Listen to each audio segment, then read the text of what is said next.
গেল আমলে যেসব খাস জমি দখল কিংবা বেহাত হয়েছে তা উদ্ধারে জেলা প্রশাসনকে নির্দেশনা দেওয়া হয়েছে বলে জানিয়েছেন ভূমিমন্ত্রী মিজানুর রহমান মিনু। মঙ্গলবার রাতে রাজধানীর ওসমানী স্মৃতি মিলনায়তনে ডিসি সম্মেলনের এক অধিবেশন শেষে একথা বলেন তিনি। মন্ত্রী বলেন, এসব জমি উদ্ধারে দ্রুত কার্যক্রম হাতে নেওয়া হবে। ভূমি সেবা মানুষের দোরগোড়ায় পৌঁছে দিতেও সরকার কাজ করছে। ভূমি সংশ্লিষ্ট মামলা কমাতে স্থানীয় সরকার, আইন এবং ভূমি মন্ত্রণালয় যৌথ উদ্যোগ নেবে।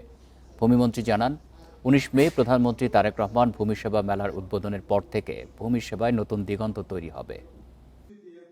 মাননীয় প্রধানমন্ত্রী অত্যন্ত দক্ষতার সঙ্গে, সততার সঙ্গে এবং নিষ্ঠার সঙ্গে আর জনগণের উপরে যারা ভূমি সেবা আমরা যারা পৌঁছে দিতে পারি এবং বিশেষ করে দালাল মুক্ত এবং ভূমি মন্ত্রণালয়ের যে উইংগুলি, বিভাগীয় কমিশনার, ডিসি ইউনো এবং সব কিছুতেই সেগুলোকে আমরা আরও ইজি ভূমি সেবার মধ্য দিয়ে আমরা সুন্দর করে আনার চেষ্টা করছি।